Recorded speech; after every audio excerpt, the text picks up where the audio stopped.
नमस्कार दोस्तों, स्वागत है आपका स्टडी विद गिरजेश के यूट्यूब चैनल में। मेरा नाम है गिरजेश चौरसिया। आई होप कि आप लोग अच्छे होंगे, आपकी लोगों की तैयारी ठीक ढंग से चल रही होगी। आज हम प्राचीन इतिहास में देखेंगे सिंधु घाटी सभ्यता के बारे में, जिसे कहते हैं इंडस वैली सिविलाइजेशन। आज लेक्चर नंबर 8वां है, इसका पार्ट 1 है। आगे देखेंगे भारतीय पुरातत्व सर्वेक्षण विभाग के बारे में देखेंगे सबसे पहले, जिसे कहा जाता है archaeological survey of India, ESI short form में कह सकते हैं। इसकी स्थापना जो है 1861 ईस्वी में हुई थी। 1861 ईस्वी में हुई थी। इसके तत्कालीन अध्यक्ष जो थे, सबसे पहले अध्यक्ष अलेक्जेंडर कनिंघम महोदय थे। ये भारतीय पुरातत्व सर्वेक्षण विभाग का जनक भी माना जाता है। मान लीजिए पूछ लिया आपसे कि भारतीय पुरातत्व सर्वेक्षण विभाग का जनक किसे माना जाता है, तो अलेक्जेंडर कनिंघम महोदय।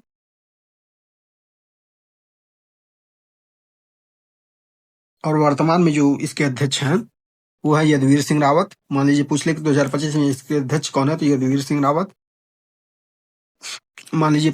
और पूछ ले, एक क्वेश्चन और आपसे पूछ ले कि जिस समय भारतीय पुरातत्व सर्वेक्षण विभाग का स्थापना हुई, इस समय वायसराय कौन था, तो लॉर्ड कर्जन थे। भारतीय पुरातत्व सर्वेक्षण विभाग जो है एक वैधानिक निकाय है, न कि संवैधानिक निकाय। इसके अंतर्गत संविधान में कोई भी अनुच्छेद अलग से नहीं दिया गया है। अनुच्छेद 51A के अंतर्गत, जो कि मौलिक कर्तव्य है, इसमें 6वां मौलिक कर्तव्य है 51A का यह कि प्रत्येक व्यक्ति को अपनी सांस्कृतिक विरासत को संजोए रखना एवं उसकी परंपरा को महत्व देना, न कि उसे नुकसान पहुंचाना। और राज्यों के अंतर्गत क्या कर्तव्य है राज्यों का, DPSP के अंतर्गत directive principle of state policy, जिसे राज्य के नीति निर्देशक तत्व नाम से जाना जाता है। इसके अंतर्गत राज्यों के लिए प्रावधान किया गया है कि राज्य अपने क्षेत्र में उपस्थित जितने भी सांस्कृतिक विरासत होंगे, उनकी देखभाल करने का वो जिम्मेदारी होगी, वो राज्य सरकार की होगी। आगे बढ़ेंगे। सर्वप्रथम चार्ल्स मैसन ने सिंधु सभ्यता के बारे में अपनी पुस्तक 1842 में जो प्रकाशित हुई थी, क्या नाम था पुस्तक का, एरियाना एंटिक्वा में सबसे पहले उन्होंने सिंधु सभ्यता के बारे में जानकारी दी थी, जो कि हड़प्पा स्थल नाम से। लेकिन इनके खोज को उस समय कोई महत्व नहीं दिया गया।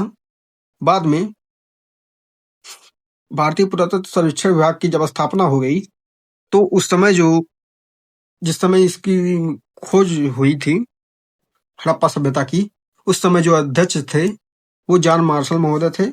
इनकी अध्यक्षता में दयाराम साहनी द्वारा, जो इसके उत्खनन करता है, दयाराम साहनी द्वारा यहाँ पर उत्खनन कराया गया। तो यहाँ से हड़प्पा सभ्यता के बारे में पता चला, जो कि रावी नदी के तट पर है। रावी नदी के बाएं तट पर। कौन से तट पर? रावी नदी के बाएं तट पर। आगे देखेंगे।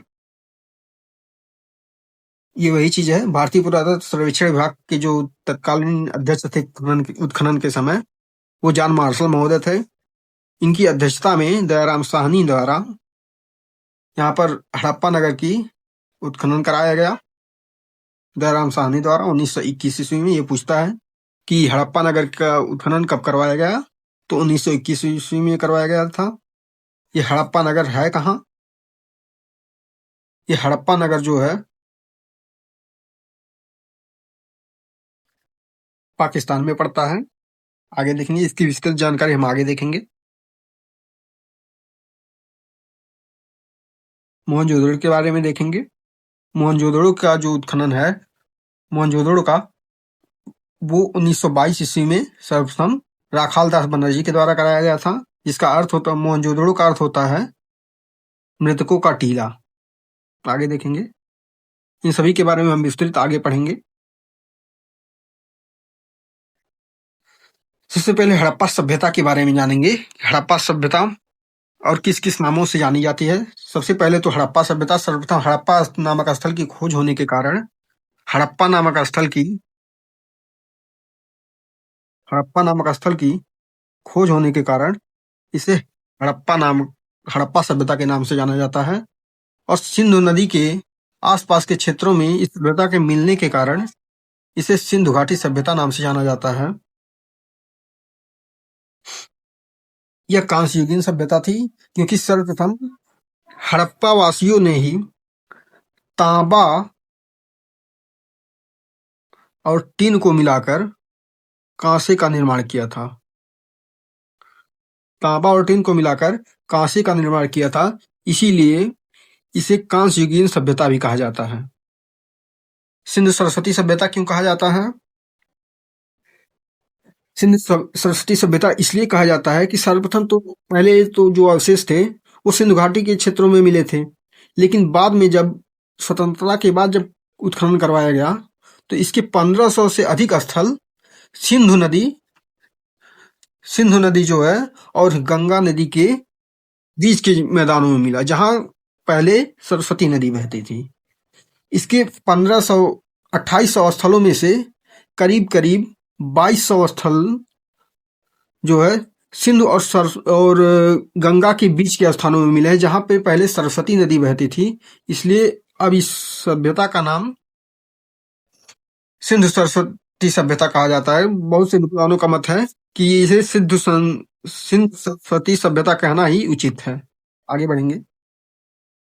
इसका जो है उत्तरी छोर जो है, उत्तरी सीमा जो है वो जम्मू कश्मीर, उत्तरी सीमा जो है जम्मू कश्मीर में एक स्थान है मांडा, जो चिनाब नदी के किनारे है। ये पूछता है कि सिंधु सभ्यता का उत्तरी बिंदु मांडा किस नदी के किनारे स्थित है, या फिर ऐसे भी पूछ सकता है कि सिंधु सभ्यता का सबसे उत्तरी बिंदु का क्या नाम है। तो मांडा जो कि है जम्मू कश्मीर में, और ये चिनाब नदी के तट पर है। और देखेंगे फिर दक्षिणी बिंदु देखेंगे। इसकी दक्षिणी सीमा जो है वो दायमाबाद महाराष्ट्र में है, जो कि प्रवरा नदी, ये गोदावरी नदी की सहायक नदी है। प्रवरा नदी इसके तट पर है। इसकी पूर्वी सीमा देखेंगे। पूर्वी सीमा जो है वो आलमगीरपुर उत्तर प्रदेश में, जो कि मेरठ में पड़ता है, उत्तर प्रदेश में है। ये हिंडन नदी के किनारे है। पश्चिमी सीमा देखेंगे, ये बलूचिस्तान प्रांत में है। बलूचिस्तान प्रांत में ये दास्क नदी के तट पर है। आगे देखेंगे।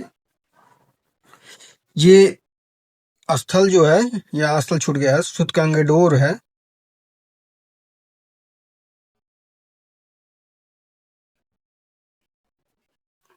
सुतकांगेडोर, इसको आप लोग नोट कर लीजिएगा, सुतकांगेडोर में पड़ता है। आगे देखेंगे। यहाँ फिर से हम लिख दे रहे हैं सुतकांगेडोर।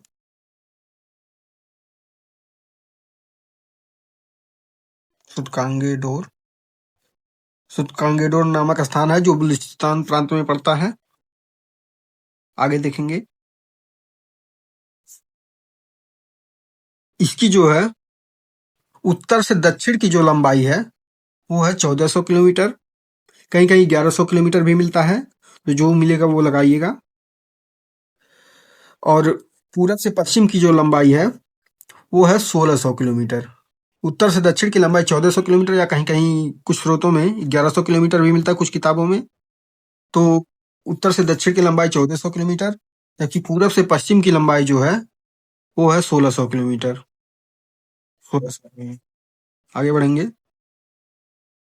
इसका कालक्रम क्या था, या काल निर्धारण के बारे में जानेंगे। सबसे पहले पूर्व हड़प्पाई चरण। पूर्व हड़प्पाई चरण का मतलब होता है कि हड़प्पा सभ्यता से पहले, हड़प्पा सभ्यता के पहले का जो चरण था, जिसमें हड़प्पा सभ्यता का विकास हो रहा था, प्रारंभिक अवस्था हड़प्पा का, उसे पूर्व हड़प्पाई चरण कहते हैं।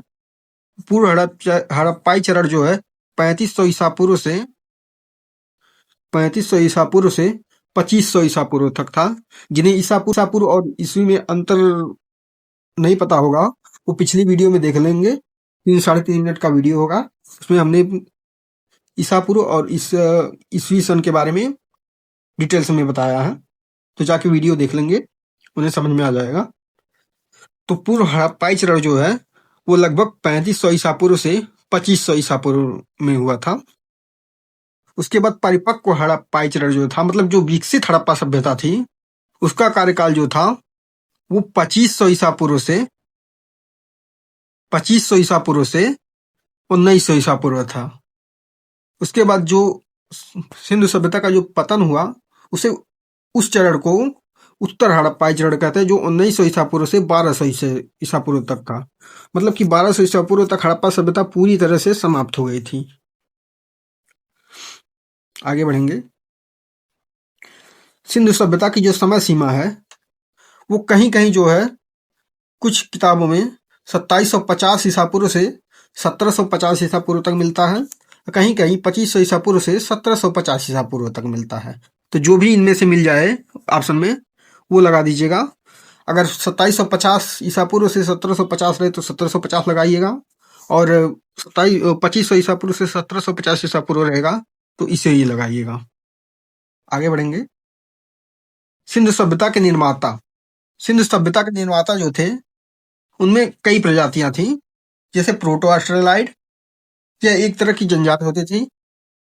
इस क्षेत्र में आने वाली यह प्रथम जनजाति थी। मान लीजिए पूछे कि सिंधु सभ्यता में आने वाली प्रथम प्रजाति कौन सी थी, तो प्रोटो ऑस्ट्रेलाइड।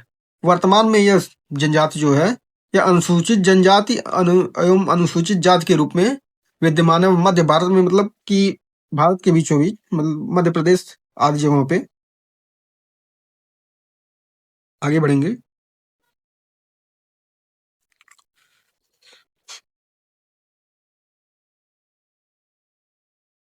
अगला होगा भूमध्य सागरीय प्रजाति या मेडिटेरियन जिसे कह सकते हैं। इन्हें सिंधु सभ्यता का निर्माता कहा जाता है। इन्हें सिंधु सभ्यता का निर्माता कहा जाता है। सिंधु सभ्यता में अधिकांश लोग इसी प्रजाति के लोग थे। क्वेश्चन पूछता है सिंधु सभ्यता में अधिकांश किस प्रजाति के लोग थे, तो वो होंगे भूमध्य सागरीय या मेडिटेरियन दिया रहेगा, मेडिटेरियन लगाइएगा। वर्तमान में यह जनजाति जो है, यह प्रजाति दक्षिण भारत में उपस्थित है या फिर बलूचिस्तान प्रांत में। इसके विषय में सुनीत कुमार चटर्जी नामक भाषाविद ने यह सिद्ध किया है कि बलूचिस्तान में रहने वाले लोगों की ब्राहुई भाषा, कौन सी भाषा, ब्राहुई भाषा, और दक्षिण भारत के तमिल, तेलुगु, कन्नड़, इनके शब्दों में काफी समानता दिखाई पड़ती है। इसलिए कहा जा सकता है कि ये मतलब जो दक्षिण भारत में लोग हैं वो बाढ़ के आने की वजह से मतलब भागकर यहाँ पे आए होंगे। अगला होगा मंगोलाइड। इधर ऊपर तो हम लोग देख चुके हैं। मंगोलाइड विशेषकर यह हिमालयी क्षेत्रों में पाए जाते हैं, जो हिमालय का क्षेत्र है, और उधर भारत और म्यांमार सीमा पर भी पाए जाते हैं इस जाति के लोग।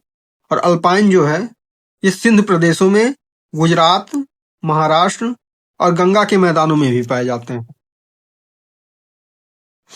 अगला देखेंगे पुरावशेषों की आयु विश्लेषण पद्धति। इसकी दो पद्धतियां हैं। एक तो होता है रेडियो कार्बन, जिसे C14 के नाम से जाना जाता है। यह नवीन विश्लेषण पद्धति है जिसके द्वारा 50,000 वर्षों तक के जीवाश्मों का अध्ययन करना संभव है। मतलब कि 50,000 तक के जीवाश्मों का इसके द्वारा अध्ययन कर सकते हैं, इससे ज्यादा का नहीं। अगर इससे अधिक होगा, 50 वर्ष से अधिक के लिए यूरेनियम डेटिंग का प्रयोग किया जाता है। किस विश्लेषण पद्धति का प्रयोग किया जाता है? यूरेनियम डेटिंग का।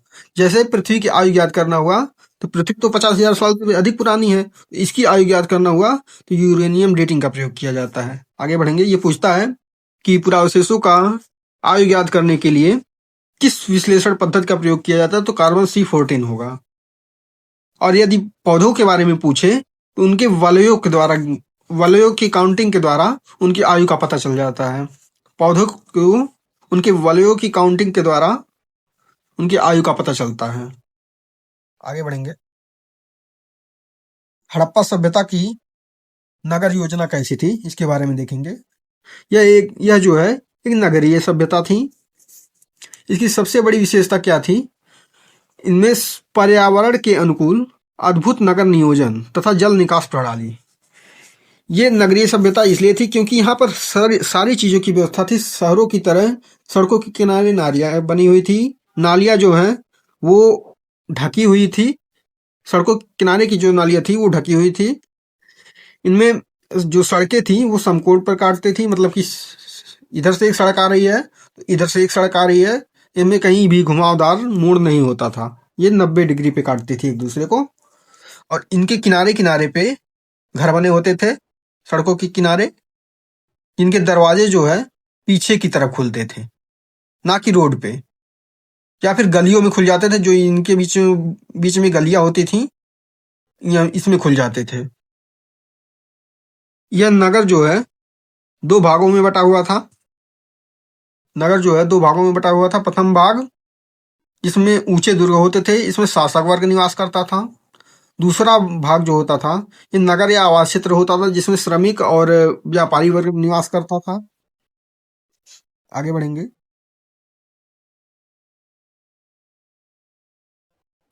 कुछ पॉइंट्स हैं, इसके बारे में देख लेंगे। नगर योजना से संबंधित हड़प्पा, मोहनजोदड़ो तथा कालीबंगा की नगर योजना लगभग एक समान थी। यहाँ से एक क्वेश्चन बन सकता है कि निम्न में से नगरों की नगर योजना लगभग एक समान थी, तो ये सिर्फ तीन है। एक कोई और दे देगा, या फिर इनमें से कोई नहीं दे देगा, या फिर इनमें सभी दे देगा। इस तरह से कोई भी ऑप्शन बना के पूछ सकता है आप लोगों से। ये तीनों याद रखिएगा, हड़प्पा, मोहनजोदड़ो और कालीबंगा, ये तीनों की नगर योजना लगभग एक समान थी। यहाँ भी सड़कें 90 डिग्री पर काटती थी, 90 डिग्री पे, और यहाँ पर भी दरवाजे पीछे की तरफ खुलते थे। सारी चीजें मतलब एक जैसी थी। यहाँ पर भी स्नानागार भी बने हुए थे, सब कुछ मतलब सब कुछ सेम था। आगे बढ़ेंगे। कालीबंगा और रंगपुर को छोड़कर सभी जगहों पर पक्की ईंटों का प्रयोग हुआ है। आप लोगों से क्वेश्चन पूछ सकता है, कहाँ पर पक्की ईंटों का प्रयोग नहीं हुआ था? सिंधु सभ्यता में कहाँ पर पक्की ईंटों का प्रयोग नहीं हुआ था? वो था कालीबंगा और रंगपुर। इसको ध्यान रखिएगा, ये सब क्वेश्चन पूछता है। आगे देखेंगे। प्रत्येक घर के आंगन में एक रसोई घर, एक स्नानागार होता था। मतलब नहाने के लिए एक स्नानागार और एक रसोई घर खाना बनाने के लिए होता था। अधिकांश घरों में कुओं के अवशेष भी मिले हैं। हड़प्पा कालीन नगरों में के चारों ओर प्राचीर बनाकर किलेबंदी की गई थी, जिसका उद्देश्य नगर को चोर, लुटेरों और पशुदस्युओं से बचाना था। पशुदस्यु जो पशुओं को चुराने वाले थे, या उनसे बचाना था। चोर लुटेरे तो आप लोग समझते ही होंगे, चोरों से और लुटेरों से रक्षा करना। तो वहां पर बड़ी दीवार बना दी गई थी नगर के चारों ओर, ताकि चोर और लुटेरे नगर में प्रवेश ना कर सकें। आगे बढ़ेंगे। मोहनजोदड़ो का विशाल स्नानागार सिंधु सभ्यता का अद्भुत नगर निर्माण है, जबकि अन्नागार जो है ये सिंधु सभ्यता की सबसे बड़ी इमारत है। मतलब जो अन्नागार है ये सिंधु सभ्यता की सबसे बड़ी इमारत है, मतलब जो सबसे बड़ी थी। और स्नानागार जो है अद्भुत निर्माण है। आगे बढ़ेंगे। घरों के दरवाजे जो है एवं खिड़कियां मुख्य सड़क पर न खुलकर गलियों में खुलती थी। लेकिन लोथल जो है, लोथल नामक स्थान जो है, जो गुजरात में पड़ता है, यह इसका अपवाद था। इसके दरवाजे एवं खिड़कियां मुख्य सड़कों की ओर खुलती थी। वो इसलिए खुलती थी क्योंकि यह प्रमुख बंदरगाह था। यहाँ पर जब सामान लोग लाते रहे होंगे तो डायरेक्टली ये अपने घरों में रख देते होंगे, इसलिए ये खिड़कियां जो है सड़कों पर खुलती थी। आगे बढ़ेंगे। मकान में कई प्रकार की ईंटों का प्रयोग हुआ था, जिनमें सबसे प्रचलित ईंट थी 4:2:1, जो लंबाई, चौड़ाई और मोटाई के अनुपात में थी। ये क्वेश्चन पूछता है, ये पॉइंट इंपॉर्टेंट है, याद रखिएगा। ये पॉइंट इंपॉर्टेंट है, याद रखिएगा। सबसे प्रचलित ईंट कौन सी थी? ये रेशियो डायरेक्टली पूछ लेता है, तो 4:2:1।